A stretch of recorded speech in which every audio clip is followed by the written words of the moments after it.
달빛 아래 사연 한수 채널 구독자 여러분, 오늘도 시청해주셔서 감사합니다. 행복하고 즐거운 시간 되시길 바라며 오늘의 사연 시작하겠습니다. 비가 흩뿌리는 군 기념식장 입구에서 70대 최말순이 서 있었습니다. 헐렁한 누런 바지는 세월의 때가 묻어 군데군데 얼룩져 있었고 무릎 부분은 계속 쪼그려 앉아서 일하느라 완전히 늘어나 버렸어요. 허리춤에는 고무줄이 늘어져서 바지가 자꾸 아래로 내려가려 했고 그럴 때마다 말수는 허둥지둥 올려야 했죠. 바랜 꽃무늬 저고리는 한때 예뻤을 분홍색이 이제는 흑빛으로 변해 있었는데 소매 끝은 너무 많이 빨아서 실밥이 풀어져 나오고 있었어요. 가슴팍에는 음식을 흘린 듯한 얼룩이 여러 개 있었고 등 부분은 구멍이 뚫려서 안에 입은 속옷이 비쳐 보였습니다. 발에 신은 고무신은 앞코가 닳아서 구멍이 날 지경이었고 뒤축은 한쪽이 완전히 떨어져 나가 걸을 때마다 바닥을 질질 끌고 다녀야 했어요. 발가락 부분도 갈라져서 비가 스며들어 발이 질척거렸고 양말도 구멍이 뚫려서 발가락이 삐죽삐죽 나와 있었죠.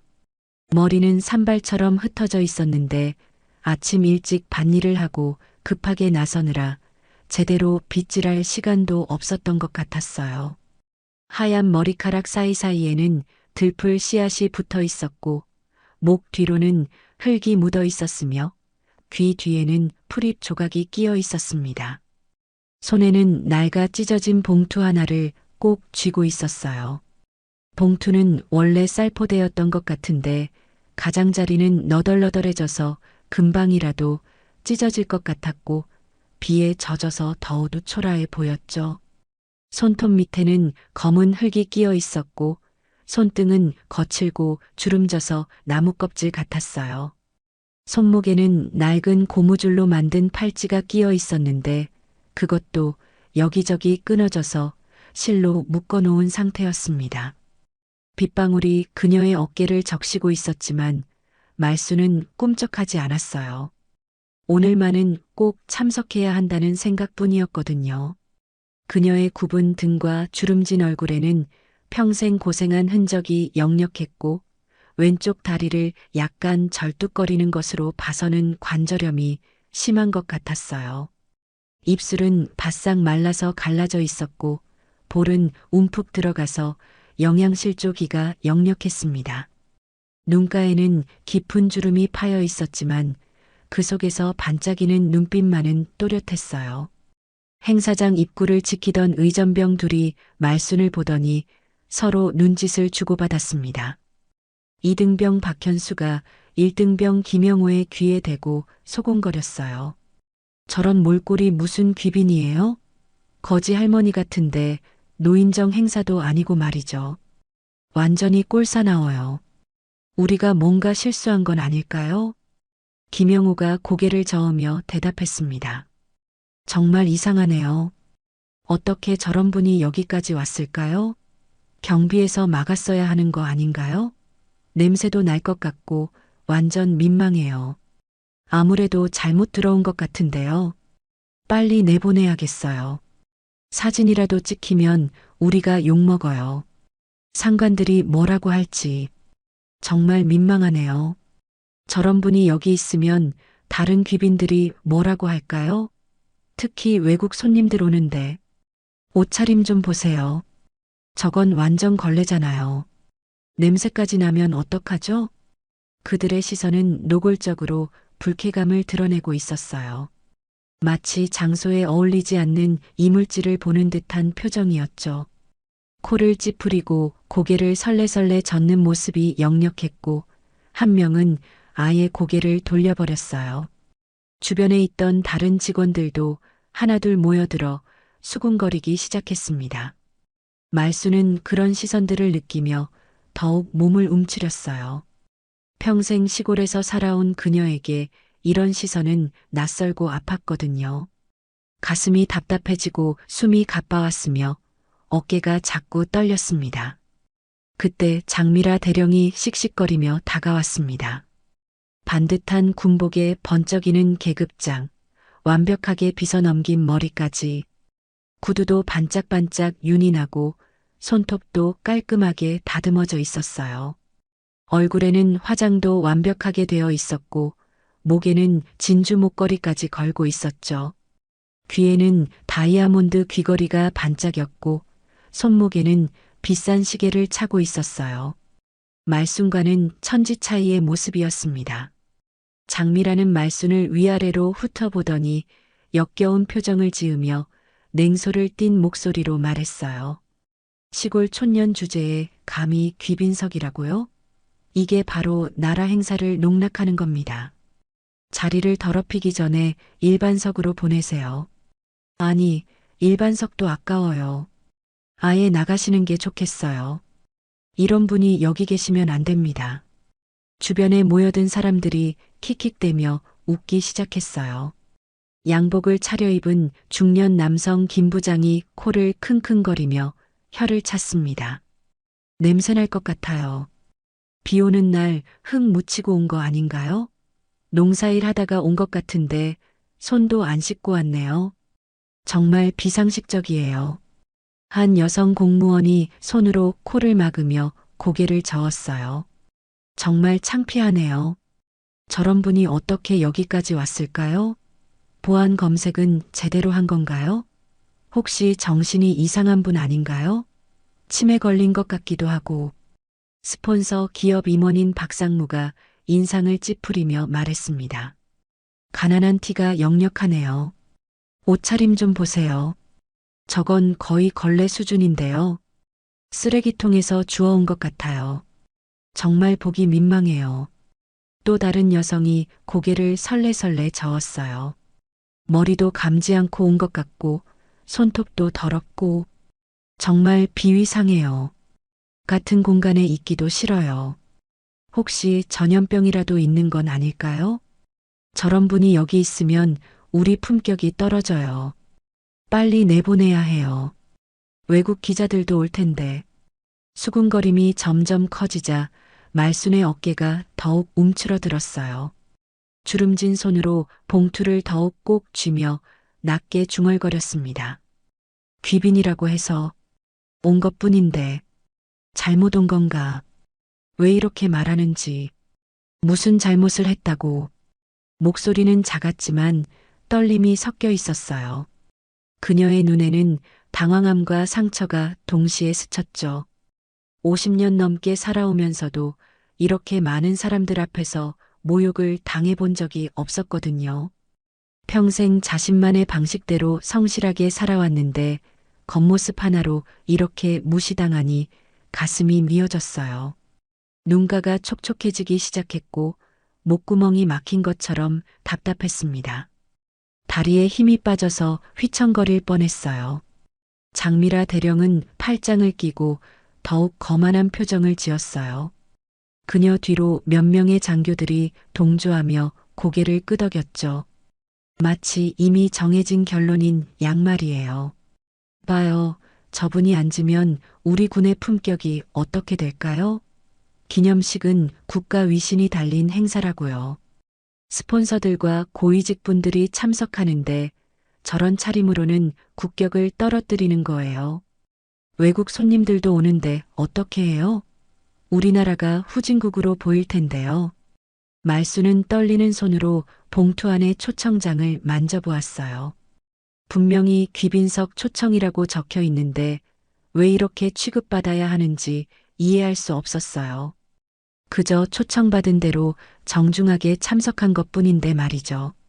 하지만 주변의 시선과 수군거림이 점점 더 거세져서 견디기 힘들었습니다. 자신이 정말 잘못 온 건 아닌지 의심스러워지기 시작했고 발걸음을 돌려야 할지 고민됐어요. 뒤에서 지켜보던 최성민 이등병의 주먹이 떨렸습니다. 할머니를 모욕하는 소리가 귀에 쟁쟁 울렸거든요. 혈관이 터질 것처럼 분노가 치밀어 올랐지만 계급의 벽 앞에서 아무것도 할 수 없었어요. 헌병이 그의 앞을 가로막고 있었고 잘못 행동하면 군법 위반이 될 수 있었으니까요. 이가 갈릴 정도로 분했지만 꼭 참을 수밖에 없었습니다. 눈물이 핑 돌았지만 그것마저 참아야 했어요. 할머니, 성민은 속으로만 외쳤어요. 자신의 무력함이 원망스러웠고 이런 상황을 만든 세상이 미웠어요. 왜 겉모습만으로 사람을 판단하는 걸까요? 할머니가 얼마나 착하고 좋은 분인지 아무도 모르잖아요. 빗소리는 점점 거세져 가고 말순의 마음은 점점 더 무거워졌어요. 과연 자신이 여기 있을 자격이 있는 걸까요?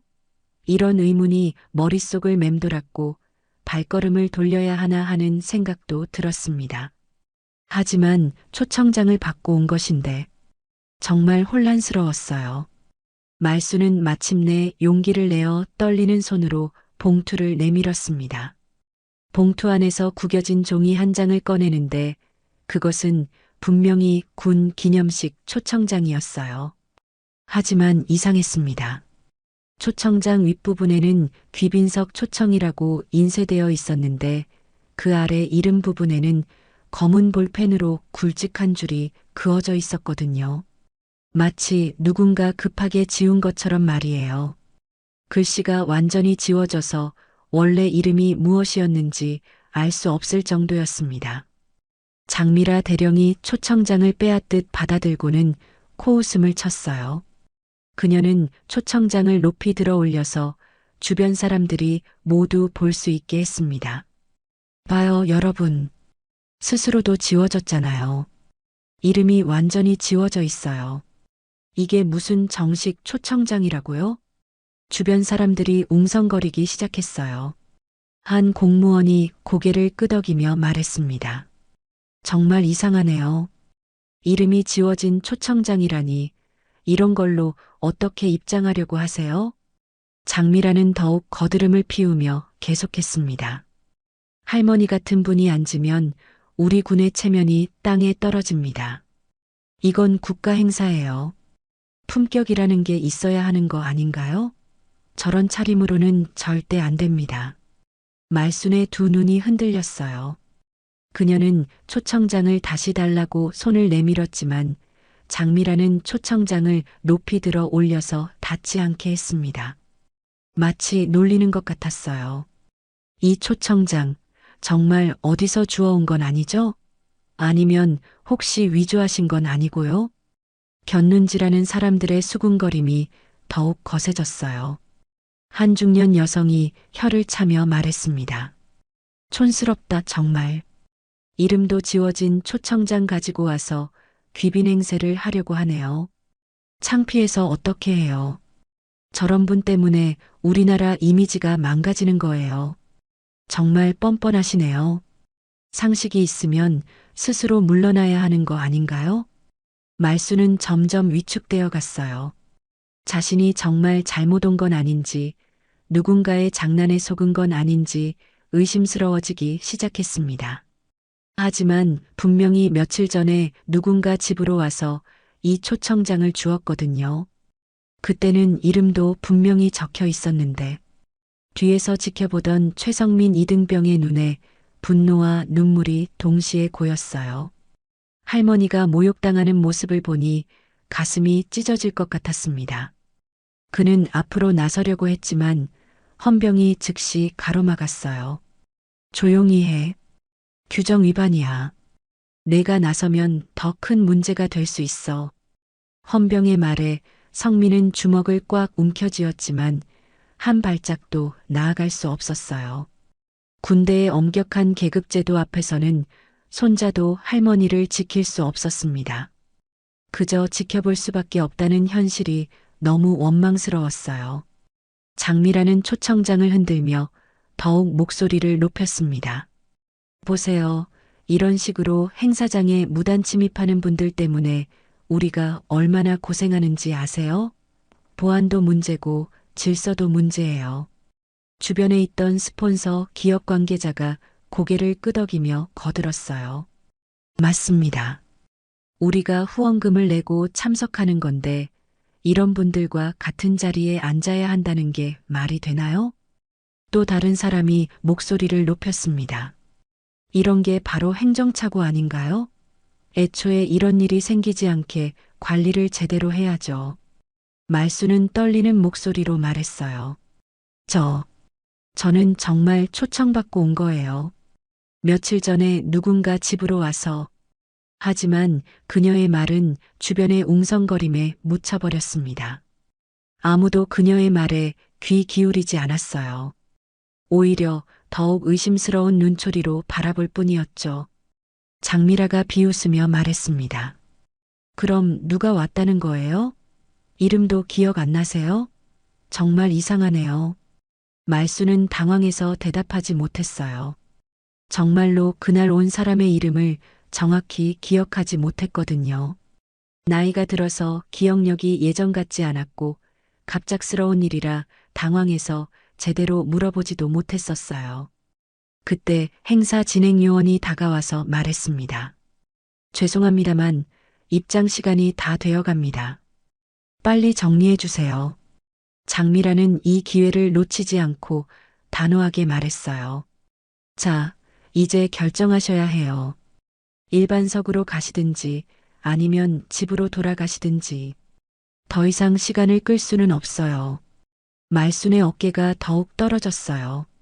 그녀는 초청장을 다시 받고 싶어서 손을 내밀었지만 장미라는 초청장을 자신의 가방에 넣어버렸습니다. 이건 조사가 필요할 것 같네요. 누가 이런 걸 만들어서 배포했는지 알아봐야겠어요. 주변 사람들의 시선이 더욱 차가워졌고 말수는 이제 정말로 견딜 수 없을 것 같았어요. 자신이 여기 있는 것 자체가 실수였던 것 같다는 생각이 들기 시작했습니다.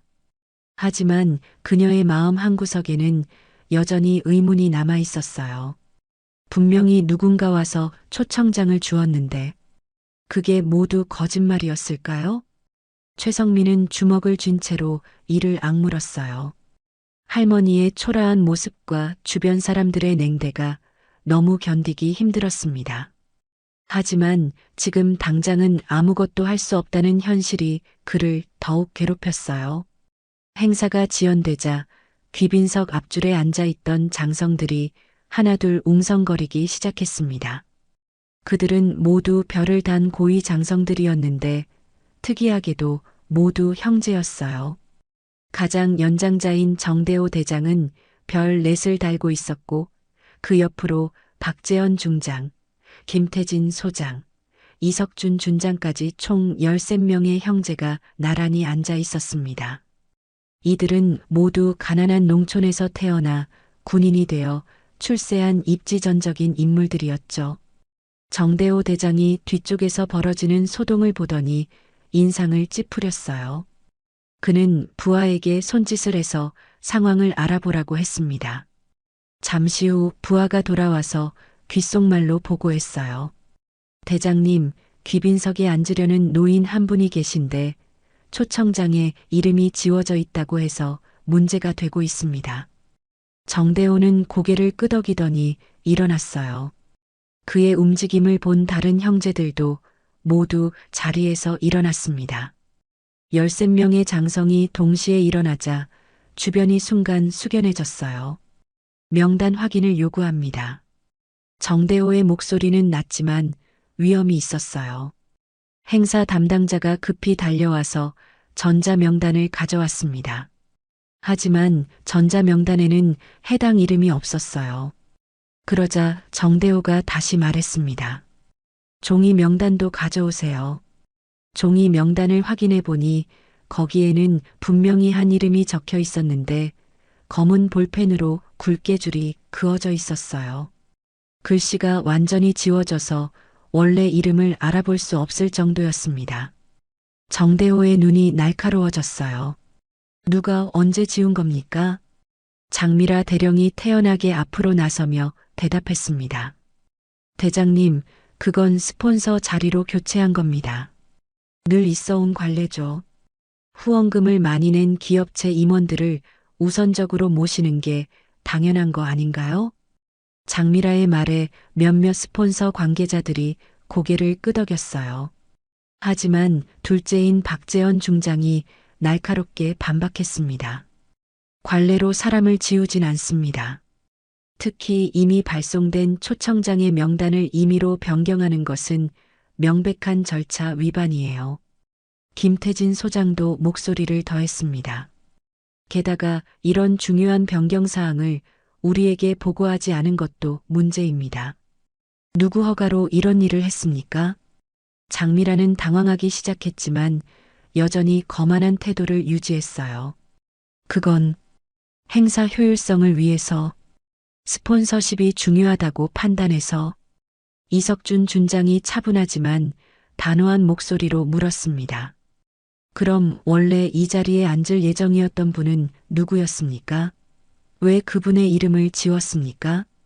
그건 별로 중요하지 않은 분이었고 장미라의 대답이 점점 애매해지자 정대호가 직접 말순에게 다가갔어요.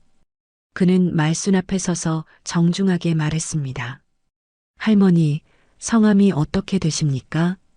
말순은 당황해하며 작은 목소리로 대답했어요. 최말순입니다. 정대호는 그 이름을 듣더니 잠시 멈칫했어요. 어디서 들어본 것 같은 이름이었거든요. 하지만 정확히 기억나지는 않았습니다. 할머니께서는 어떤 연유로 이곳에 초청받으셨나요? 잘 모르겠어요. 며칠 전에 누군가 와서 이 종이를 주면서 꼭 오라고 했어요. 중요한 일이라고. 말순의 목소리는 점점 작아졌어요. 이렇게 많은 높은 분들 앞에서 말하는 게 너무 부담스러웠거든요. 장미라가 끼어들었습니다. 보세요, 대장님. 그분도 정확히 모르신다고 하잖아요. 아마 실수로 잘못 배달된 것 같은데요. 하지만 정대호는 장미라의 말을 무시하고 계속 말순에게 물었어요. 할머니, 혹시 군과 관련된 어떤 일을 하신 적이 있으신가요? 아니면 군인 가족이시거나. 저는 그냥 시골에서 살았어요. 특별한 일은 없었고, 다만, 말순이 말을 멈추자 정대호가 격려하듯 말했습니다. 편하게 말씀하세요. 다만, 옛날에 동네에 굶는 아이들이 있으면 밥을 해주곤 했어요. 그게 전부예요. 이 말을 들은 형제 장성들의 눈빛이 순간 변했어요. 어딘가 낯익은 이야기였거든요. 하지만 아직은 확실하지 않았습니다. 장미라가 다시 끼어들며 말했어요. 그런 개인적인 이야기로 국가 행사에 참석할 이유는 되지 않죠. 시간도 늦어지고 있으니 빨리 정리했으면 좋겠는데요. 정대호는 장미라를 날카롭게 쳐다보더니 말했습니다. 대령, 당신이 너무 성급하게 판단하는 것 같은데요. 정확한 경위를 파악하기 전까지는 어떤 결정도 내리지 마세요. 장미라의 얼굴이 붉어졌어요. 이렇게 많은 사람들 앞에서 질책당하는 게 자존심이 상했거든요. 하지만 대장님, 규정이라는 게 있지 않습니까? 이런 식으로 예외를 만들면 규정을 말씀하시는군요. 정대호의 목소리가 더욱 차가워졌어요. 그럼 규정에 따라 누가 이 명단을 조작했는지부터 조사해야겠네요. 주변이 조용해졌어요.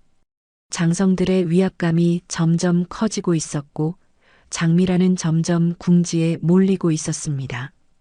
다른 형제 장성들도 하나둘 의심스러운 눈빛으로 장미라를 바라보기 시작했어요. 이때 말순이 조심스럽게 봉투에서 무언가를 꺼내기 시작했습니다. 그것은 낡은 빨간 공책이었어요. 말순은 낡은 보자기에서 빨간 공책을 조심스럽게 꺼냈습니다. 공책은 세월의 흔적이 역력했어요. 표지는 발에서 원래 빨간색이었는지도 의심스러울 정도였고 모서리는 너덜너덜해져 있었습니다. 제본용 철사도 녹이 슬어서 갈색으로 변해 있었고 페이지 곳곳에는 얼룩과 접힌 자국들이 있었어요. 하지만 그 공책을 바라보는 말순의 눈빛만은 애틋했습니다. 관례. 저도 매일같이 지킨 게 있습니다. 말순의 목소리는 떨렸지만 이전보다는 조금 더 또렷했어요. 밥 한 그릇, 죽 한 숟갈. 떨던 군인들, 굶던 아이들한테 먹인 게 전부입니다. 그녀는 빨간 공책을 펼쳤어요. 첫 페이지부터 마지막 페이지까지 빼곡하게 적힌 글씨들이 나타났습니다. 글씨는 서툴렀지만 정성스러웠어요. 한 글자 한 글자 또박또박 적혀 있었고 날짜와 함께 음식의 종류와 개수가 기록되어 있었습니다. 1973년 3월 12일 옥수수죽 3그릇, 보리밥 5그릇. 1974년 여름 주먹밥 7개, 물 한 주전자. 1975년 겨울 국수 한 솥, 김치 한 접시. 기록들이 끝없이 이어졌어요.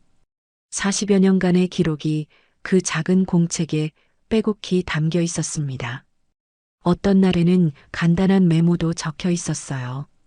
오늘은 아이들이 많이 왔다. 밥이 모자랐다. 내일은 더 많이 해야겠다. 겨울이 너무 춥다. 아이들이 떨고 있다. 따뜻한 국물을 더 끓여야겠다. 한 아이가 울면서 왔다. 사흘째 굶었다고 한다. 많이 먹였다. 행사장이 점점 조용해졌어요. 사람들은 말순이 읽어주는 기록들에 귀를 기울이기 시작했습니다.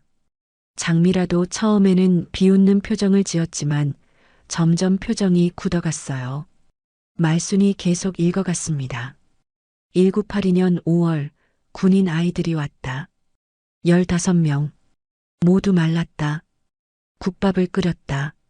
모자라서 내 것도 줬다. 1983년 겨울 눈이 많이 왔다. 길이 막혔다. 아이들이 며칠째 못 왔다. 걱정된다. 1984년 새로 온 군인 아이가 있다. 고향이 그립다고 운다. 따뜻한 죽을 끓여줬다. 정대호 대장의 얼굴이 점점 굳어갔어요. 다른 형제 장성들도 마찬가지였습니다. 무언가 기억의 저편에서 떠오르려는 느낌이었거든요. 말수는 공책의 한 페이지를 넘기며 계속했어요. 1985년 겨울 형제들이 왔다. 큰아이부터 막내까지 13. 모두 너무 말랐다. 집에 있던 쌀을 다 끓였다. 계란도 넣었다. 아이들이 많이 먹었다. 다행이다. 이 말을 들은 순간 정대호의 눈이 커졌어요. 1985년 겨울 형제 13. 그 기억이 번개처럼 머릿속을 스쳤습니다. 박재현 중장도 몸을 떨기 시작했어요. 그때 그 추위, 그때 그 굶주림, 그리고 그때 그 따뜻한 국밥의 맛이 갑자기 생생하게 되살아났거든요. 말수는 아무것도 모른 채 계속 읽어갔습니다. 아이들이 너무 어렸다. 큰아이도 15살 정도. 막내는 겨우 7살. 모두 떨고 있었다. 국밥을 여러 그릇씩 먹였다. 더 달라고 해서 계속 끓였다. 김태진 소장의 손이 떨렸어요. 자신이 막내였던 것을 기억했거든요. 그때 자신이 7살이었고 너무 배가 고파서 울었던 기억이 났습니다. 아이들이 고맙다고 했다. 한 아이가 나중에 꼭 보답하겠다고 했다. 착한 아이들이다. 이석준 준장의 눈에 눈물이 고였어요. 바로 자신이 그 말을 했던 것을 기억했거든요. 나중에 크면 꼭 은혜를 갚겠다고, 절대 잊지 않겠다고 했던 그 약속을 말이에요. 말수는 공책을 덮으며 조용히 말했어요. 이게 제가 평생 해온 일입니다. 특별한 건 아니에요. 그냥 배고픈 아이들 보면 밥을 해주고 싶어서요. 그게 전부예요. 행사장은 완전히 조용해졌어요. 아까까지 수군거리던 사람들도 모두 입을 다물었습니다. 장미라의 얼굴은 창백해졌고 스폰서 관계자들도 어색한 표정을 지었어요. 정대호가 떨리는 목소리로 물었습니다. 할머니, 혹시 그때 1985년 겨울에 형제 13이 왔을 때를 기억하세요? 말순이 고개를 끄덕였어요. 기억하죠. 어떻게 잊어요. 너무 어린 아이들이었는데 혼자서 떠돌아다니고 있더라고요. 부모님이 안 계신다고 하길래. 그 아이들이. 정대호의 목소리가 더욱 떨렸어요. 그 아이들이 바로 저희들입니다. 말순의 눈이 커졌어요. 그리고 정대호를 자세히 바라보기 시작했습니다. 주름진 얼굴, 하얀 머리, 하지만 그 눈빛만은 여전히 어딘가 익숙했어요. 혹시 그때 그 큰아이가. 네, 맞습니다. 정대호의 눈에서 눈물이 흘러내렸어요. 저희가 바로 그때 할머니께서 살려주신 그 아이들입니다. 행사장에 있던 모든 사람들이 숨을 죽였어요.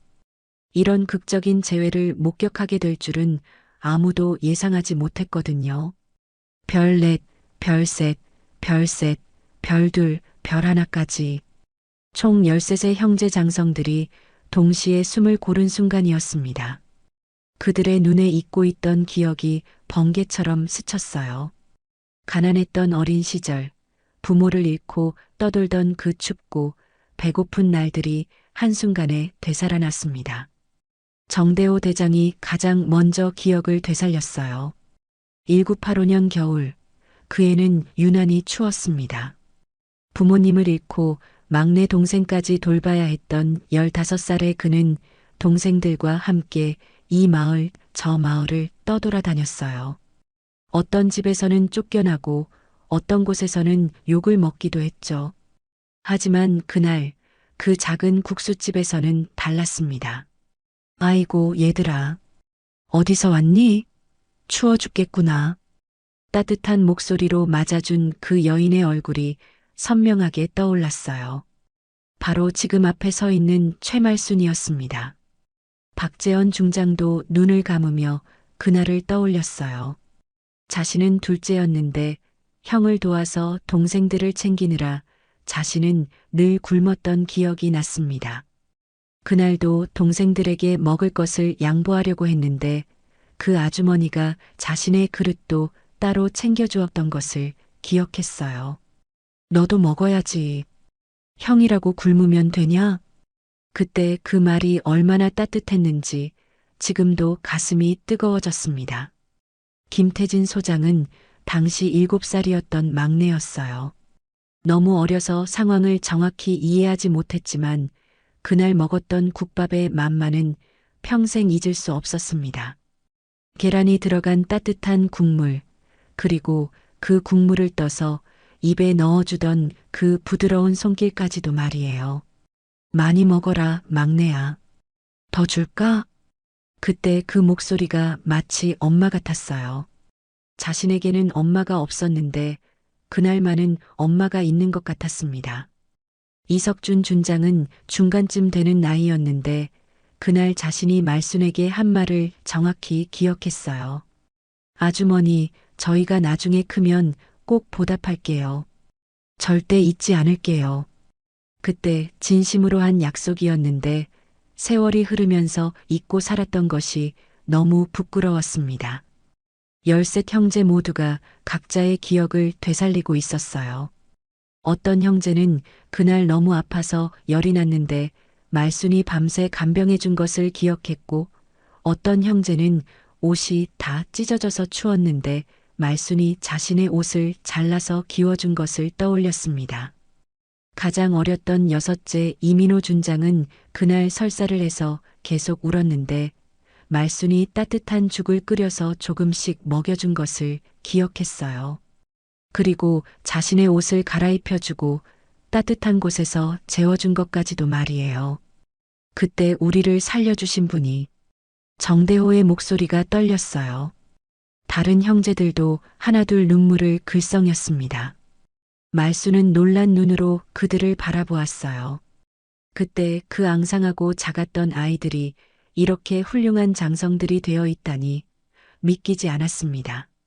정말 그때 그 아이들이에요? 네, 할머니. 저희가 바로 그때 할머니 은혜로 살아난 그 아이들입니다. 박재현이 앞으로 나서며 말했어요.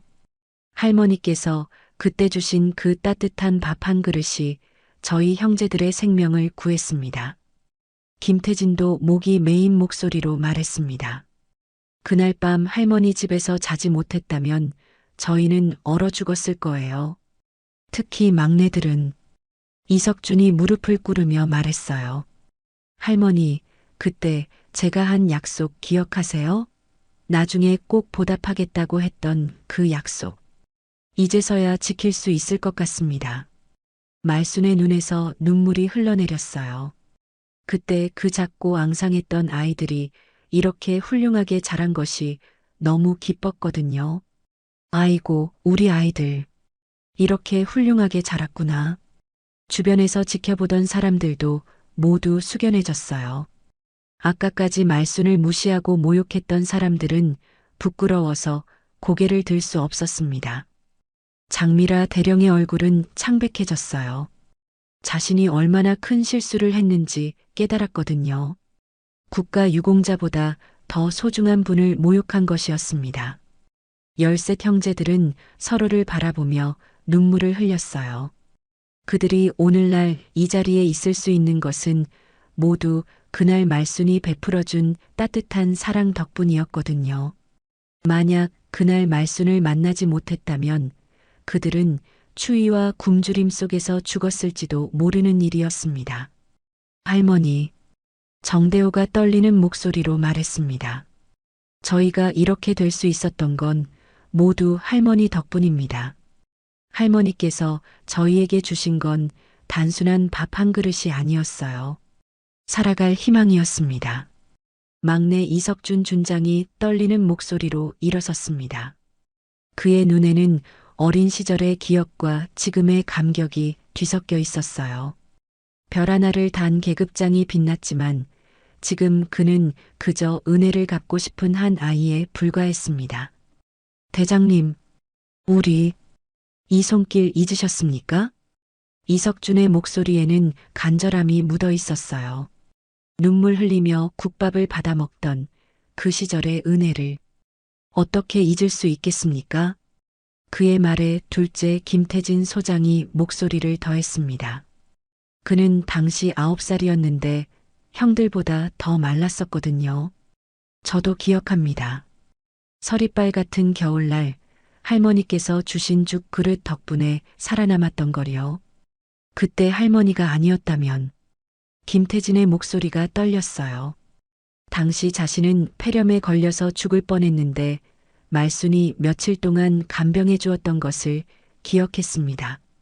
따뜻한 죽을 떠먹여주고 등을 문질러주고 열이 날 때는 찬 수건으로 이마를 닦아주었던 그 손길을 잊을 수 없었어요. 셋째 박정호 소장도 일어서며 말했습니다. 할머니, 그때 저는 다리를 다쳐서 절뚝거렸는데 할머니께서 약초를 캐다가 발라주셨죠. 그리고 나을 때까지 계속 보살펴 주셨고요. 넷째 최영수 준장이 눈물을 글썽이며 말했어요. 저는 그때 너무 부끄러워서 밥을 못 먹겠다고 했는데 할머니께서 괜찮다고 배고프면 언제든 오라고 하셨죠. 그 말 한마디가 얼마나 큰 위로가 되었는지. 다섯째 정민석 준장도 목이 메었습니다. 할머니는 저희가 떠날 때 주먹밥까지 만들어 주셨어요. 길에서 배고프면 먹으라고 하시면서 그때 할머니 마음이 얼마나 아프셨을까요? 여섯째부터 12째까지의 형제들도 하나씩 일어서며 자신들의 기억을 털어놓기 시작했어요. 어떤 형제는 말순이 자신의 찢어진 옷을 기워준 것을 기억했고 어떤 형제는 밤에 무서워할 때 자장가를 불러준 것을 떠올렸습니다. 마침내 맏형 정대호 대장이 울먹이며 일어섰어요. 그의 목소리는 위험 있는 장성의 것이 아니라 감사한 마음을 담은 한 아이의 것이었습니다. 맞습니다. 그때 우리 형제들 다 굶어 죽을 뻔했었죠. 정대호의 눈에서 눈물이 흘러내렸어요. 그때마다 국밥을 퍼주신 분이 바로 이분이었구나. 그는 잠시 말을 멈추고 깊게 숨을 쉬었습니다.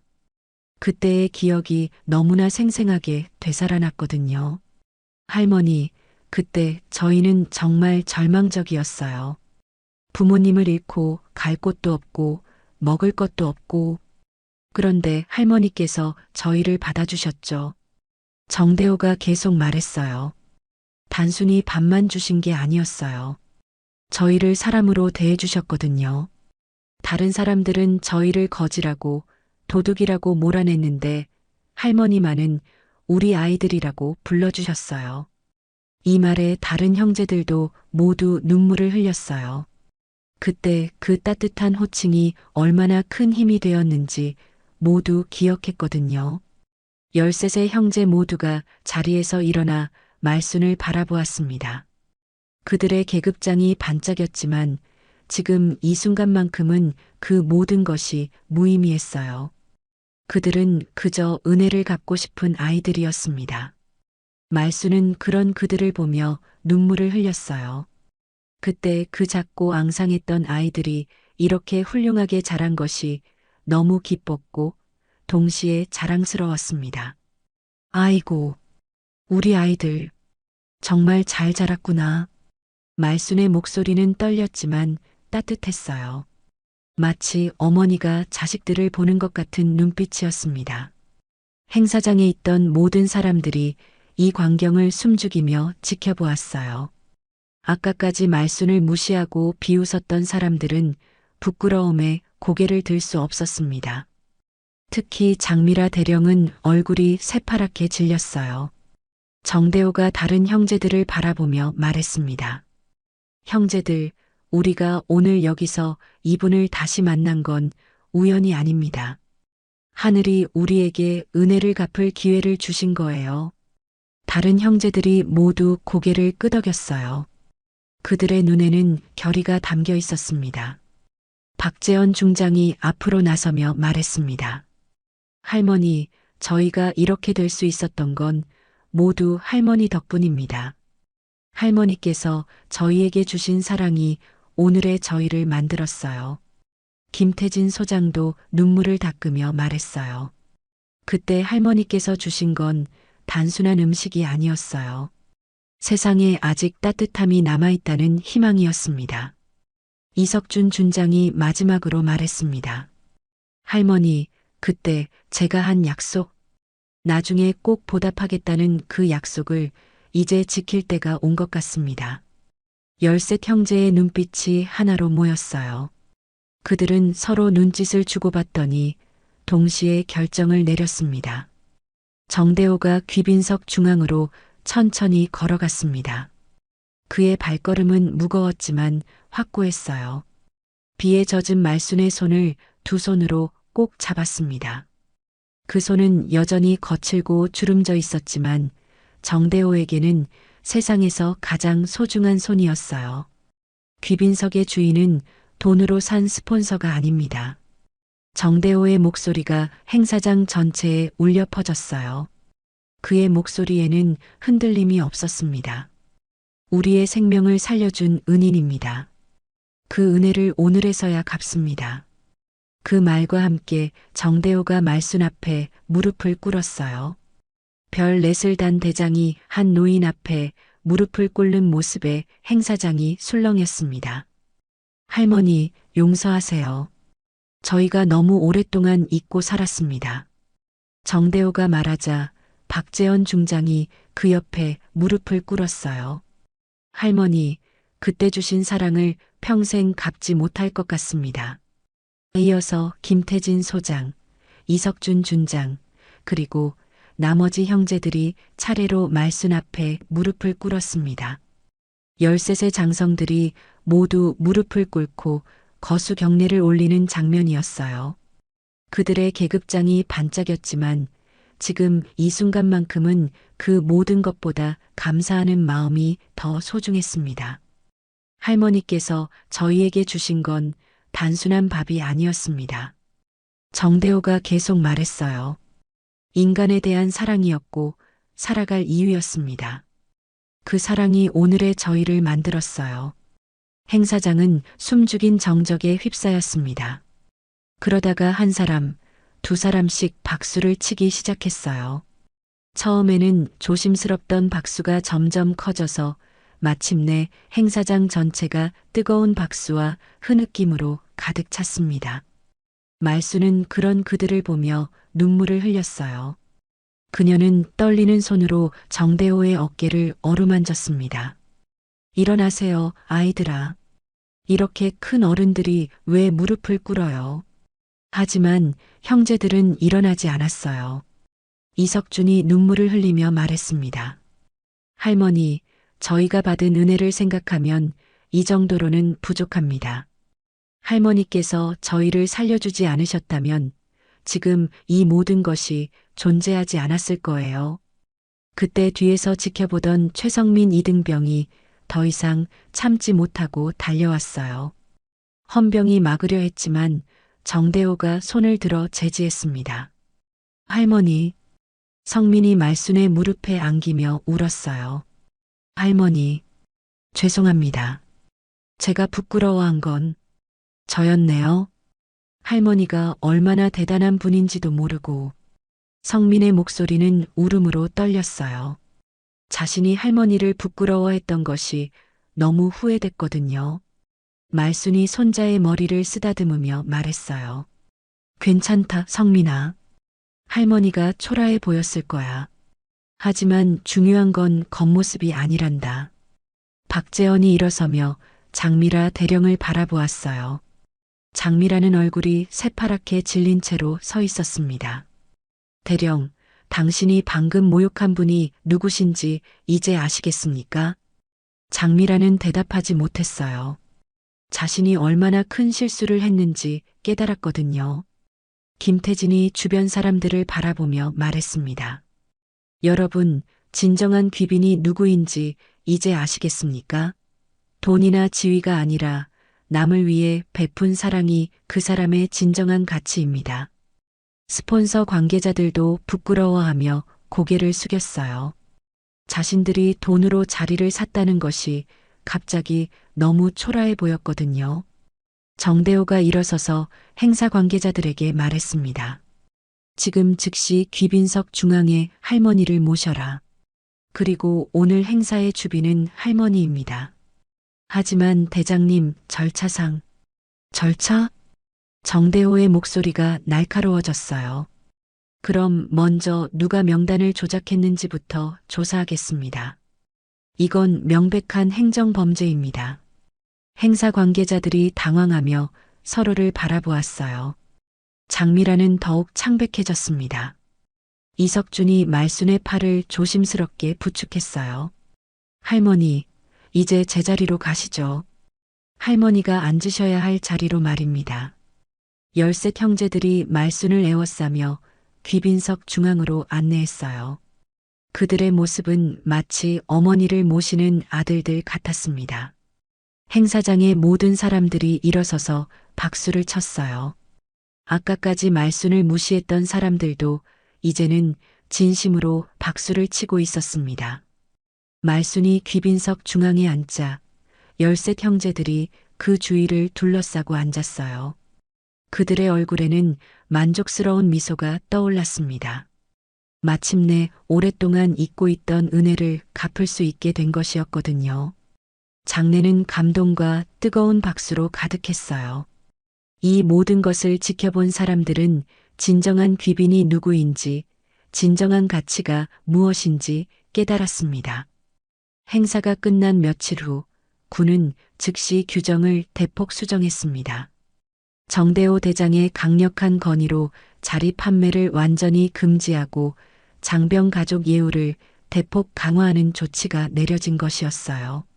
장미라 대령은 직위 해제되었고 행사 운영 관련자들도 문책을 받았습니다. 무엇보다 중요한 것은 앞으로 이런 일이 다시는 일어나지 않도록 하는 것이었거든요. 며칠 뒤 이른 아침 시골집 허름한 부엌에서는 따뜻한 연기가 모락모락 피어오르고 있었어요. 벽에는 그날 찢겼던 초청장이 정성스럽게 수선되어 곱게 붙어 있었고 그 옆에는 빨간 공책이 활짝 펼쳐져 있었습니다. 공책의 마지막 페이지에는 새로운 기록이 추가되어 있었어요. 2025년 8월 우리 아이들을 다시 만났다. 모두 훌륭하게 자랐다. 감사하다. 말순이 가스레인지 앞에서 국수를 삶고 있었습니다. 그녀의 움직임은 여전히 느렸지만 얼굴에는 만족스러운 미소가 가득했어요. 최성민과 그의 아내 윤금자가 나란히 앉아서 상을 차리고 있었습니다. 할머니, 제가 도와드릴게요. 성민이 일어서려 하자 말순이 손을 저었어요. 괜찮다, 성민아. 할머니가 직접 하고 싶어서 그래. 그때 대문을 두드리는 소리가 들렸어요. 성민이 나가보니 정대호를 비롯한 13 형제 장성들이 모두 평복 차림으로 서 있었습니다. 그들의 손에는 각자 준비한 선물들이 들려 있었어요. 어서 오세요. 성민이 반갑게 맞으며 문을 활짝 열었어요. 형제들이 하나씩 들어오는데 모두 조심스러운 모습이었습니다. 마치 어릴 적 처음 이 집에 왔을 때처럼 말이에요. 할머니, 저희가 왔습니다. 정대호가 공손하게 인사했어요. 말순이 뒤를 돌아보며 환하게 웃었습니다. 아이고, 우리 아이들. 어서 와라. 마침 국수를 삶고 있었는데 잘 됐네.